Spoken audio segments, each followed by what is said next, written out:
आप बच गए। मैंने आपसे पहले ही कहा था कि भक्ति के लिए अनन्य होना चाहिए, अनन्यता आनी चाहिए, और ये अनन्यता आपको सिर्फ आत्म साक्षात्कार से प्राप्त होती। किसी भी आदमी को आप जिस तरह से मान लेते हैं, ये बहुत बड़ी गलती हम लोग इस देश में करते हैं। जो डॉक्टर वॉरेन नहीं जानते कि हमारे यहाँ तो कोई भी बाबा जी ढाबा जी आ जाए और वो हाथी वाथी ले गया है तो और भी कह ले मैं यज्ञ करने जा रहा हूँ माता जी। मैंने कहा अच्छा फिर क्या, कम से कम 5 डब्बे का आप मुझे घी दे दीजिए। मैंने कहा जनाब मेरे यहाँ तो आधा डब्बा क्या पौन डब्बा भी नहीं घी रहता। तो अच्छा फिर कोई जेवरी दे दीजिए। मैंने कहा अच्छा मैं अपने पति से पूछ लूं। कल आपके पति क्या करते हैं? मैंने कहा वो प्राइम मिनिस्टर के सेक्रेटरी हैं। नहीं नहीं हमें कुछ नहीं चाहिए। उठाया अपना बिस्तरा चल दी।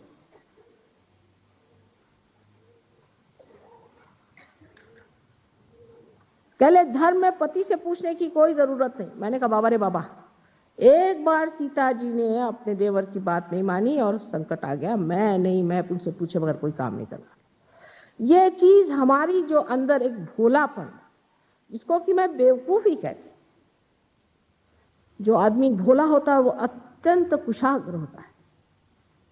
वो जितना जानता है उतना एक चालाक नहीं जान सकता। लेकिन ये बेवकूफियां जो हम लोग करते रहते हैं सुबह से शाम तक, ये भक्ति कभी भी नहीं हो सकती। दूसरा सवाल ये कि हमारे यहाँ सबने बताया है कि उपास करो। कुछ लोग तो ऐसे हैं कि उनसे पूछना पड़ता है कौन से दिन उपास नहीं कर रहे, उस दिन खाना खाने आइए।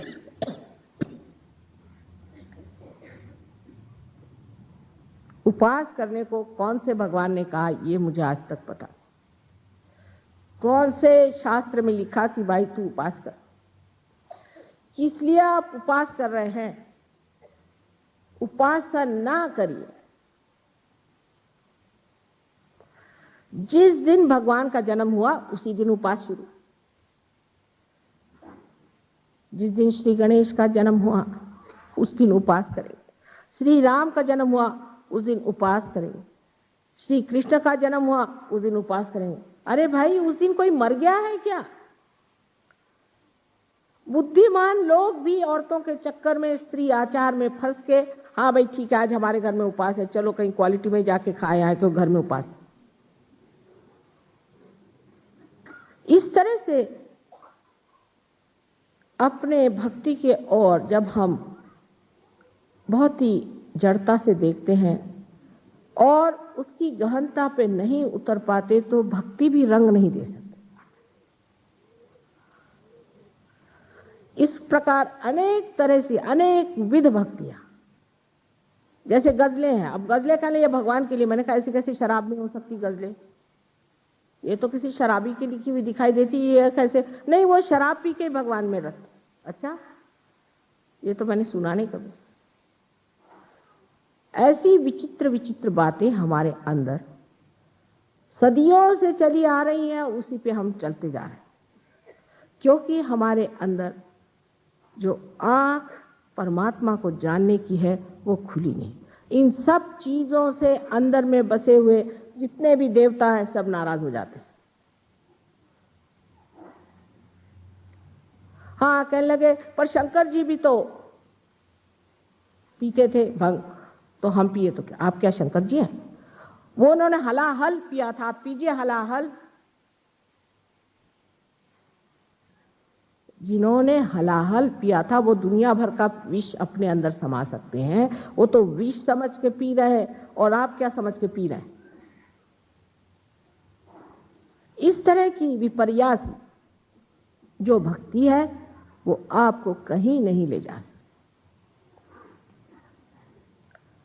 भक्ति में जब अनन्यता आती है तो ध्यान में ही मनुष्य उसका आनंद उठाता है।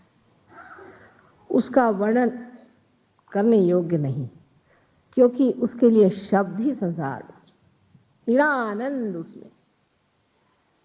इसीलिए कहा गया है कि जब मस्त हुए फिर क्या बोले, फिर कमाल तो यह है कि सारे साधु संतों ने इन सब चीजों पर इतना लिखा है, तब भी हम वही काम करते। कबीरदास जी को ले लीजिए, नानक साहब को ले लीजिए, तुकाराम को ले लीजिए। अरे रामदास स्वामी ने तो ऐसी ऐसी, क्योंकि मराठी में गालियां नहीं है तो मन से ही गालियां बना बना करके ऐसी गालियां बकी है, मन से ही अपने, ऐसी उसका कोई अर्थ लगता नहीं है। ऐसे साधुओं को, ढोंगी लोगों को उन्होंने कहा महिषा मर्दिला चंदने, एक भैंस को लाया और उसको चंदन से मल दिया और लगे उसकी पूजा करने भक्त लोग। और जब भैंस ने लात मारी तो कहने लगे कि गुरुजी आपकी कृपा हो गई कि आपने हमें लात मारी।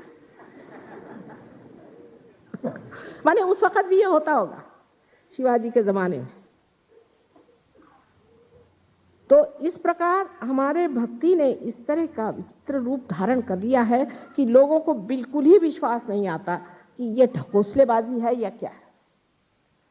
एक तरह से आप लोग जो करते हैं वो, मैं नहीं कहती कि ढकोसला है, मैं ये नहीं कहती, आप शायद विश्वास करके करते हो, लेकिन ये विश्वास आपने गलत चीज पे कर लिया और उस गलत चीज को आपने अपना लिया है जो आपको बिल्कुल गलत पथ पे ले जाता है। अब दूसरा यहाँ जो मैं देखती हूँ कि सरकारी दिल्ली शहर में तांत्रिकों का भी बड़ा राज्य चल पड़ा है। कुछ तो भाग खड़े हुए हैं पर कुछ है अभी यहाँ काफी। अब ये तांत्रिक लोग, हमारे भारतीय लोगों में एक नई जो विशेष व्यवस्था आई हुई है उसकी पूर्ति करते हैं। हम लोग किसी को ऊंचा उठते हुए देख नहीं सकते, कोई गया कि उसकी टांग खींचनी चाहिए। तांत्रिक इसके लिए बहुत अच्छे। एक कहावत है या एक कहानी है समझ लीजिए कि कहीं से बिच्छुओं का बड़ा भारी एक प्रदर्शन करना था, हर जगह से बिच्छू गए और भारतवर्ष से भी स्पेशल बिच्छू वहां पहुंचे। जिस वक्त में उन्होंने देखा कि एक जो मर्तबान है उसके अंदर ढक्कन ही नहीं, वो कहा भाई इसमें ढक्कन ही, बिच्छू आके सबको काटेंगे। कह ले हो ही नहीं सकता, ये भारतवर्ष से आए हैं, एक बिच्छू ऊपर आएगा दूसरा उसको फौरन खींच लेगा। और इसलिए तांत्रिक हमको बहुत सुहाते हैं कि तांत्रिक यहाँ गए और तांत्रिक से कहा भाई देखो वो एक आदमी है उसको जरा ठिकाने लगा दो। आपको पता है ये तांत्रिक लोग क्या है? ये राक्षसी विद्या है, आसुरी विद्या है। ये बहुत ऐसी विद्या है जो सारे देश को खा जाएगी। एक तांत्रिक आपको घर में आने दीजिए, 7 जन्म तक आप सुख नहीं भोग सकते। इनकी छाया तक अपने तक मत आने दीजिए। थोड़ा सा भी काम वो कर देंगे गंदा, लेकिन ये जो गंदगी छोड़ जाएंगे ये 7 जन्म तक नहीं छूटने वाली, मैं आपसे बता रही। हमारे यहाँ एक लंदन में डॉक्टर आए, वो कहा कि साहब मैंने तो काम करना छोड़ दिया, मेरी हालत खराब है, मैं क्या करूं? तो मैंने कहा क्या तुम किसी तांत्रिक के पास गए थे? कहले नहीं मैं तो कहीं नहीं गया था। मेरा ऐसा कहने मुझे एकदम कार्पण्य आ गया, मैं कुछ नहीं कर सकता, मैं तो एकदम पागल हो गया हूं, मैं तो नौकरी छोड़ रहा हूं, बीवी बच्चे सब। मैंने कहा कहाँ तुमको ये बीमारी लग गई? नहीं, कहले मेरे बाबा जाते थे एक तांत्रिक के यहाँ, वो आते थे हमारे घर। मैंने कहा देखा, अरे भाई अभी तक 4 जन्म और चलेगा ही। परमात्मा के नाम पे तंत्र करना परमात्मा का सरासर अपमान, और इस चीज में आप लोग मेहरबानी से कभी भी पांव मत डालिए। भक्ति होती है जो कि आत्म साक्षात्कारी होती है। तुकाराम ने कहा है कि मैं तो वैसे अणु रेणु से भी छोटा हूं, लेकिन आकाश कितना बड़ा। सो कैसे? जब ये अणु रेणु आकाशी में मिल गया तब मैं कहां रह गया? अनन्य। इनकी भक्ति पढ़िए। बिरहा के गीत गाने वाले लोगों के पास सिवाय रुलाने के और कुछ नहीं। मिलन के गीत पढ़िए। जो मिलन के गीत गाते हैं वही आपको बताएंगे कि आत्म साक्षात्कार चीज क्या होती है। पाँचों पच्चीसों पकड़ बुलाऊं, एक ही डोर उड़ाऊं। कितनी अधिकार की वाणी है, अथॉरिटी कितनी है इसके अंदर। जो आत्म साक्षात्कारी होता है वो अथॉरिटी से बोलता है, उसकी अथॉरिटी होती है, उसका अपना अधिकार होता है सब जगह। वो नहीं कि हाँ भाई कोई वो वोट लेने थोड़ी आता है आपसे, हाँ भाई तुम जो भी करो ठीक है, वो भी ठीक है, वो भी अच्छे हैं, वो भी भले हैं। नहीं, जो बुरा है सो बुरा है, जो अच्छा है सो अच्छा है। यह अधिकार की वाणी जहां आपको दिखाई दे, समझ लेना चाहिए कि आत्म साक्षात्कारी खड़ा हुआ है। ईसा मसीह को देख लीजिए कि जिनका सिवाय पवित्रता के सिवाय और उनके अंग में कुछ नहीं था, साक्षात ओंकार से, उनका एक वेश्या से क्या संबंध। लेकिन जब एक वेश्या को लोगों ने पत्थर से मारना शुरू कर दिया तो सामने आके खड़े हो गए, कह ले अच्छा तुम में से जिसने पाप नहीं किया मुझे पत्थर मारो। किसी की हिम्मत नहीं हुई। ये जो अधिकार वाणी से जो आपको परमात्मा के गीत सुनाते हैं उनको मानिए। ये आपकी भक्ति जो कृष्ण ने कही है कि भक्ति मार्ग से भी और कर्म मार्ग से भी मनुष्य परमात्मा के पास आ सकता है, वो इस वजह से कि दोनों से जब वो ये समझ ले कि इससे परे कोई चीज है, तभी वो ज्ञान को प्राप्त हो सकता है। ज्ञान को प्राप्त होने का मतलब ये नहीं कि कोई पंडित हो जाए। आपको आज ही एक केस बताऊं कि एक देवी जी मेरे पास आई तो उन्होंने कहा कि माँ देखो, मेरी माता जी ने एक महाशय जी को, वो गुरुद्वारे जाते थे, उसको देखा और उसकी परीक्षा ली तो वो ग्रंथ साहब वगैरह खूब अच्छे से जानते हैं, गुरुद्वारे में जाते रहते हैं, ये वो करते हैं। उसका कि ठीक है, उसने कहा मैं तुम्हारी लड़की से शादी करता हूँ, मेरी शादी करा दी। उसकी पहली एक बीवी है, बच्चे हैं, रोज लड़कियां लेके आता है, किसी की मोटर बना के लाता है, सबको बेवकूफ बनाता है, मेरे माँ से भी पैसा ले लिया और सारा उसको रट गया है, अखंड पाठ वगैरह करता होगा। तो वो बड़ा अच्छा आदमी उनको लगा। ये ज्ञान नहीं होता है, ये ज्ञान नहीं। ज्ञान आपके नसों में महसूस होना चाहिए। इससे आपको जानना चाहिए कि ये शक्ति जो सारे ऋतु बदलती है, जो सारे जीवंत कार्य करते हैं, वो शक्ति हमारे चारों ओर है। जब भक्ति और कर्म का मेल होता है, ऐसा कहा गया है, तभी ज्ञान प्राप्त होता है। कि जब आप भक्ति को कर्म में इस्तेमाल करते हैं, और अपने ऐसा नहीं, जो भक्ति वाले भक्ति वाले, कर्म वाले वो कर्म वाले। आज आपने भक्ति करी, श्री राम की भक्ति करी, ठीक है, लेकिन आपको ये भी देखना चाहिए कि जब हम श्री राम की भक्ति कर रहे हैं तो उसके साथ हमारे कर्म कैसे हैं? क्या हम श्री राम जैसे हैं? मर्यादा पुरुषोत्तम जैसे हम हैं क्या? हम वाचा से, मन से, बुद्धि से, कर्म से हम क्या श्री रामचंद्र जी जैसे हैं? अगर नहीं है हम, तो हमारा मेल नहीं बैठा। अब सहयोग में दो नाड़ियां जो बताई गई, ईड़ा और पिंगला, इनका मेल जब सर में होता है तो इनसे भक्ति से, या जिसे कहते हैं सुसंस्कारों से या कुसंस्कारों से जो कार्य हम करते हैं, उससे हमारे अंदर जो संस्था तैयार होती, उसे आप मन कह लीजिए। और कार्य में जो हम अपने को व्यस्त करते हैं, उससे जो संस्था तैयार होती है, उसे आप अहंकार कह लीजिए। अहंकार और प्रति अहंकार दोनों ही हमारे सर में जाकर जब मिल जाते हैं, तब इस तालु भाग में आप देखिए कि तालु भाग में कैल्सिफिकेशन हो जाता है। वहां हड्डी जो है 12 साल के उम्र के बाद एकदम मजबूत हो जाती है। वो जो नरम हड्डी होती है वो मजबूत हो जाती है। यहाँ अब हमने देख लिया कि किसी के अंदर भक्ति ज्यादा है तो वो तो और ही मुश्किल हो जाएगी, क्योंकि भक्ति अगर यहाँ तक आ जाए और अगर अहंकार यहाँ तक आ जाए तो ऐसे आदमी को जागृति देना बड़ा ही मुश्किल हो जाता है। लेकिन धर्म तभी होता है जब मनुष्य जिसकी भक्ति करता है उसके जैसा हो जाता है, उसके जैसे कर्म करता है। तो एक साहब हमें मिले, मैंने कहा कि आप श्री राम के भक्त हैं, आपने अपनी पत्नी क्यों छोड़ दिया? श्री राम ने भी तो पत्नी को छोड़ा था। अच्छा, और जो उसके पीछे रोते रोते घूमते घूमते लंका जी गए थे उसका क्या हुआ? वहां तक हम नहीं जा सकते।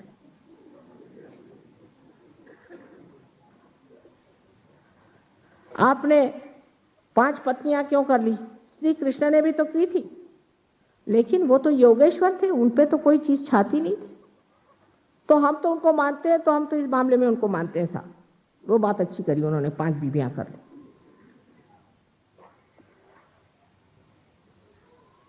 इस प्रकार जो निर्बुद्ध लोग होते हैं, जिनको कि मूढ़ कहा जाता है, मूढ़ लोग, वो भक्ति नहीं कर सकते और न ही वो धर्माचरण कर सकते। यही धर्म का आचरण है कि जिसको आपने भक्ति से माना है उसके जैसा अपना आचरण करिए। अब ज्ञानेश्वर जी जैसे आदमी, इनके के लिए कहती हूं मैं कि साक्षात कोई ब्रह्म स्वरूप इतना पवित्र जीव संसार में आया और उन्होंने ध्यान की ही विधि बताई, समझ लीजिए, और उस पर उनके जो बड़े बड़े मंदिर बनाए वहां उनकी मूर्तियां खड़ी की है। उसके आगे हमारे यहाँ कहते दिंडी करना। दिंडी करना माने राम राम राम राम चलो। सब लोग आते हैं अपनी वो टोपी ओपी उतार के, गंजी पहन के, सबका चला राम राम राम राम, हाथ में लेजिम लेकर। और मैंने कहा भाई हमको एक दिन के लिए हॉल दे दो, हम यहाँ ध्यान करना चाहते हैं। ध्यान व्यान यहाँ नहीं करने का, यहाँ सिर्फ आप दिंडी कर सकते। मैंने कहा साहब वो जो बैठे हैं सामने ज्ञानेश्वर जी, उन्होंने कौन सी दिंडी की थी? कहले वो ज्ञानेश्वर जी थे, पर उन्होंने कहाँ लिखा है कि आप दिंडी करिए? उसे क्या मतलब है? हम लोग तो दिंडी ही करते। मैंने कहा अच्छा नमस्कार, अगर ये आज जीवित होते तो हम आपसे बताते कि आप क्या हैं। निरे मूर्ख हैं और महामूर्ख हैं। कभी कभी इस तरह की गलत भक्ति से हम लोग अपना नर्क का रास्ता बना रहे हैं। इसलिए सजग हो जाना चाहिए और सतर्क होकर के हमें समझना चाहिए कि हमारे भक्ति में कहाँ दोष आ रहा है। अब सबसे बड़ा दोष भक्ति में इस तरह से आता है कि जब श्री राम आए तो उनसे कहने लगे हम तो भाई परशुराम को मानते हैं, परशुराम ही अच्छे क्योंकि मर गए ना। श्री कृष्ण आए, हम श्री कृष्ण तुमको नहीं मानते, हम श्री राम को मानते, ठीक है। जीसस आए, हम तुमको नहीं मानते, हम मोसेस को मानते, क्योंकि जो मर गए वो अच्छे अपने जेब में रहते हैं। एक प्लास्टिक का फोटो लगा लिया, काम खत्म। लेकिन वो प्लास्टिक का फोटो आपको कहाँ ले जाने वाला है, ये किस चीज का तमगा लगाया है आपने, ये समझ लीजिए। और फिर कहते हैं कि हमने माँ इतनी भक्ति करी और हमारा ऐसा हाल क्यों? तुम तो कहती हो कि हृदय में शिव का स्थान है, हम शिव भक्त हैं, और हमें हार्ट अटैक क्यों आ गया? उसकी वजह ये कि शिवो हम ऐसी वल्गना आपने क्यों करी? क्या आप शिव हो गए? क्या आपने आत्म साक्षात्कार पाया? मैं आत्मा हूं ऐसे चिल्लाने से वो शिव भी आपसे नाराज हो गए। राम राम राम राम कहने से रामचंद्र जी कहते बाप रे बाप, इससे बचाए रखोगे तो हद हो गए। जिसकी आप उपासना करते हैं वही चक्र आपका पकड़ जाता है। आश्चर्य की बात है। और उसी से हम पूछते हैं क्या आप शिव को मानते हैं? माता जी आपने कैसे पहचान लिया? अरे भाई जैसे भी पहचान, तुम्हारे चक्रों से पहचान रही हूं, कोई इसमें विशेष ज्ञान की जरूरत नहीं है। जिसकी आप उपासना करते हैं और उसके अनुसार आप कर्म नहीं करते हैं और बेकार में उनका बैठ करके भजन करना सुबह से शाम तक, भजन करना चाहिए, मैं ये भी नहीं कहती भजन नहीं करो, पर अगर भजन करने से परमात्मा नहीं मिलने वाला, बज बज बज बज करने से नहीं मिलने वाले, मिलने वाले हैं आत्म साक्षात्कार से, जहां आत्मा का प्रकाश हमारे चित्त में आ जाता है। तब हम जानते हैं कि श्री राम जो है वो कहाँ बसे।